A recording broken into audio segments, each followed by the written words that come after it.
दमोह जिला कलेक्टर सुधीर कुमार कोचर ने किसानों से अनुरोध किया है कि वे डीएपी के ब्रांड की तरफ ना जाएं। उन्होंने कहा कि यदि डीएपी का उपयोग ऐसे ही चलता रहा तो कुछ वर्षों बाद धरती बंजर हो जाएगी। उन्होंने सुझाव दिया कि किसान डीएपी की जगह एनपीके और टीएसपी का उपयोग करें, क्योंकि इसमें आवश्यक पोषक तत्व उपलब्ध है। कलेक्टर ने ये भी कहा कि नैनो यूरिया और नैनो डीएपी से मिट्टी की उर्वरता बेहतर होती है और अच्छी फसल मिलती है। जिला प्रशासन हर जगह 4-4 काउंटर लगा रहा है, जिनमें एक निजी विक्रेता का काउंटर भी शामिल होगा। कि अब किसान जो है बोनी के लिए तत्पर हो रहे हैं, तो ऐसे समय में खाद की मांग आती है और जब खाद की बात आती है तो सभी के दिमाग में सबसे पहले डीएपी आता है कि डीएपी है कि नहीं, डीएपी है कि नहीं। देखिए, मैं आपको 2-3 चीज़ें इसमें सभी किसान भाइयों को विशेष रूप से बताना चाहूँगा कि अंतर्राष्ट्रीय बाजार में जो हमको डीएपी मिलता है वो बेसिकली चाइना से मिलता है और ये पूरा हमको इंपोर्ट करना पड़ता है। और यदि हम इसको इंपोर्ट करते हैं तो इसमें देश की जो मुद्रा है वो बहुत बड़ी पैमाने पे व्यय होती है।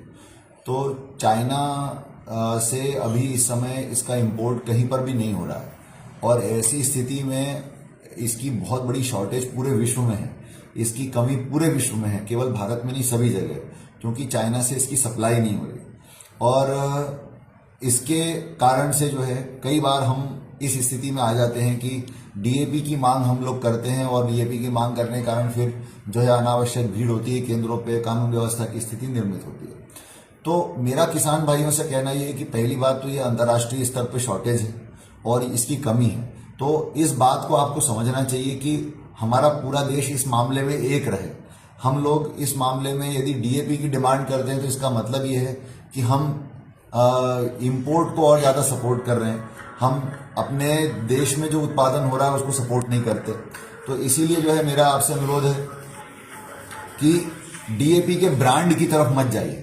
डीएपी केवल एक ब्रांड है, उसमें जो हमारे कंपोनेंट होते हैं, जो कंपोनेंट खाद के रूप में हमें चाहिए वो एनपीके और टीएसपी में अवेलेबल है और बल्कि उससे बेहतर तरीके से अवेलेबल है।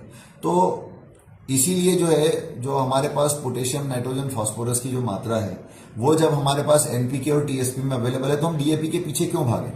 तो मेरा आपसे अनुरोध है कि डिमांड डीएपी की ना करें, डीएपी की बजाय आप हमारा एनपीके और टीएसपी उपयोग करें, नैनो यूरिया उपयोग करें और नैनो डीएपी का उपयोग करें और इसके उपयोग से बेहतर उर्वरकता आपकी खेती में आएगी और बेहतर फसल होगी।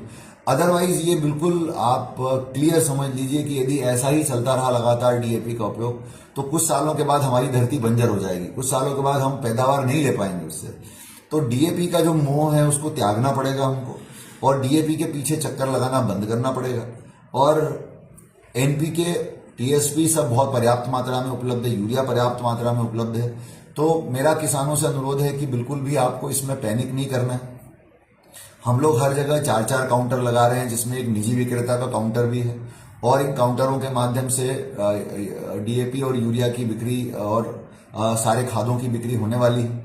तो किसी प्रकार का कोई किल्लत की स्थिति नहीं है, बाकी सब खाद जो है पर्याप्त मात्रा में उपलब्ध हैं। डीएपी के बारे में मैं फिर कहना चाहूंगा कि डीएपी की उपलब्धता नहीं है, आप डीएपी के लिए अनावश्यक रूप से चिंतित नहीं होइए। डीएपी के बजाय एनपीके और बाकी खादों का इस्तेमाल आप कर सकते हैं आराम से और उनका इस्तेमाल आप कीजिए। हमने पर्याप्त काउंटर की व्यवस्था की है, पर्याप्त रूप से लाइन लगाने और बाकी सब व्यवस्था हमारे डबल लॉक केंद्रों पे की गई है। हमने हमारी हमारी जो सहकारी समितियां हैं उन पर हम अग्रिम भंडारण ऑलरेडी कर चुके हैं। तो जो किसान इन समितियों के सदस्य हैं वो कृपया तत्काल वहां से ले लें, वहां पर पर्याप्त मात्रा में खाद अवेलेबल है, एनपीके अवेलेबल है, टीएसपी अवेलेबल है, सब अवेलेबल है। तो इसीलिए मेरा आप लोगों से अनुरोध है कि कृपया इस बारे में विशेष रूप से हम जो है वर्तमान परिस्थितियों में अपने देश का साथ दें और डीएपी की अनावश्यक रूप से डिमांड न करें। धन्यवाद।